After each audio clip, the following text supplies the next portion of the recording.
Listen closely, my friend, for tonight I have a story for you. A story older than kingdoms, older than the crumbling ruins of forgotten temples.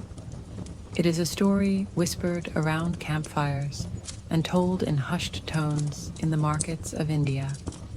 A story of midnight rituals, cursed spirits, and a king who dared to walk alone where even shadows feared to tread. This is the tale of King Vikramaditya and the Vetala. Some call it the Baital Pachisi, the 25 tales of the corpse-dwelling spirit. But names do not matter. What matters is the journey, and tonight you will walk that journey with me. Long ago, in a time when kings ruled not just by crown, but by courage, there lived a monarch named Vikramaditya, Vikram for short. He was no ordinary ruler. His reputation for bravery and wisdom stretched across the land. People spoke of him as the lion among kings, a man who stood unflinching in the face of danger. And it was precisely this reputation that drew a mysterious yogi to his court. The yogi came cloaked in saffron robes, his eyes gleaming with secrets. He bowed low before the king and said, "Maharaj, I have a request. There is a spirit I seek, a Vetala that inhabits a corpse in the cremation grounds. Fetch it for me, and great rewards will be yours." Most men would have shuddered at such words. A spirit from a corpse in the middle of a cremation ground at midnight. Yet Vikram did not hesitate. He agreed. For what is fear to a king whose very name meant valor? And so, when the moonless night arrived, Vikram set out alone. The cremation grounds lay on the edge of a dark forest. The path was narrow, choked with roots and twisted branches. An eerie silence hung in the air, broken only by the distant howl of jackals. The smell of smoke lingered, for funeral pyres had burned there for centuries. Ash coated the ground like gray snow. And there, in the middle of this desolate place, stood an ancient banyan tree. Its roots snaked across the soil like coiled serpents. From one of its gnarled branches dangled a corpse, upside down, its pale limbs swaying gently in the wind. The face was twisted in a strange grin, the eyes open but empty. And inside that body, nestled like a parasite, was the Vetala. The moment Vikram cut the corpse free and hoisted it onto his shoulders, a dry, rattling laugh filled the night. The sound was neither fully human nor entirely of the spirit world. It was like bones clicking together, or the wind sighing through a hollow skull. "O King Vikram," hissed the voice of the Vetala from within the corpse, "do you think you can carry me in silence? No, no, I will not allow that. To pass the time, I shall tell you a story. And when I finish, I shall ask you a question, a riddle wrapped in justice.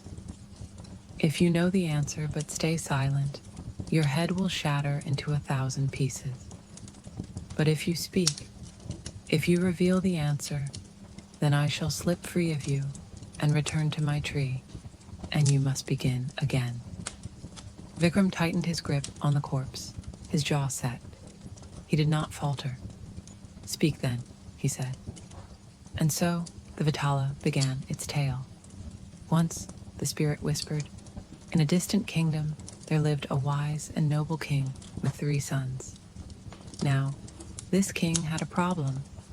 A princess from a neighboring land had been kidnapped by bandits. She was beautiful and clever, and her father had promised her hand to whoever might rescue her. The eldest prince, brave and strong, set out with sword in hand. He tracked the bandits and fought them fiercely, cutting them down until the princess was safe. But in his exhaustion, he collapsed, and the princess was seized again. Then came the second prince. Devoted and loyal, he pursued the bandits once more.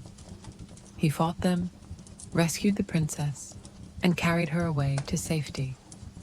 But alas, he too was struck down in the struggle, and once more the princess was dragged away.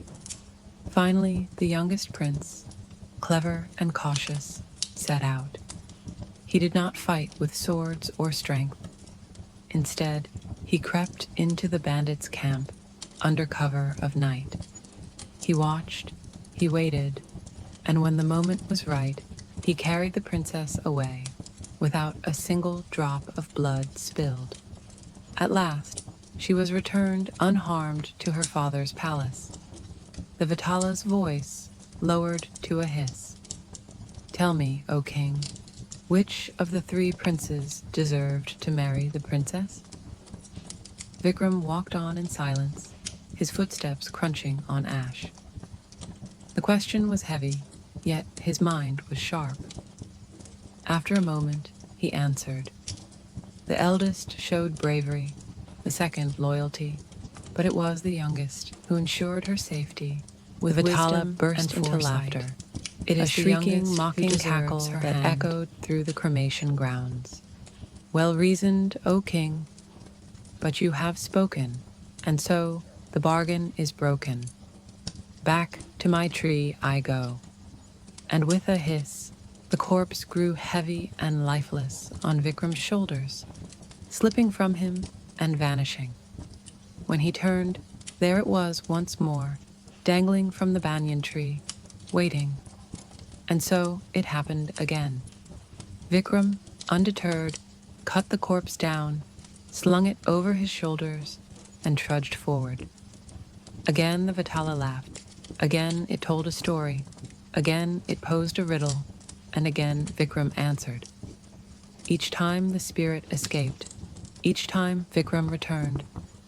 This went on for 25 stories, 25 riddles, each one stranger and darker than the last. Tales of betrayal and murder, of ghosts and cursed brides, of impossible choices where cruelty and justice walked hand in hand. Vikram's wisdom was tested again and again, and he proved himself each time, his answers sharp as his sword. But on the 25th night, as dawn was about to break, the Vetala grew quiet.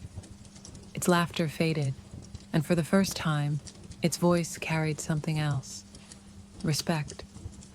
"Vikram," it whispered, "you are brave, and you are wise. You have answered each riddle, borne each burden.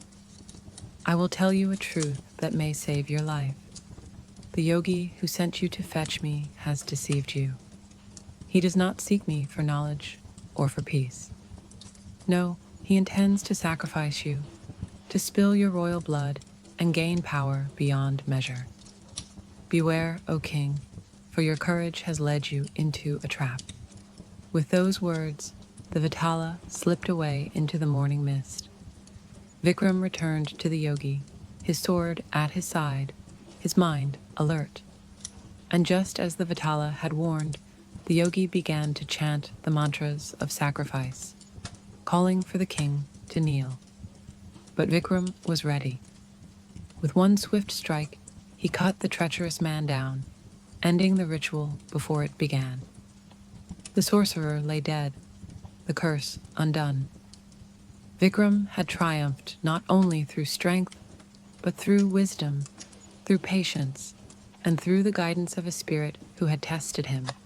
And so ends the tale of King Vikramaditya and the Vetala, a tale of corpses and ghouls, yes, but also of riddles and justice. For what use is courage without wisdom, and what use is power without fairness?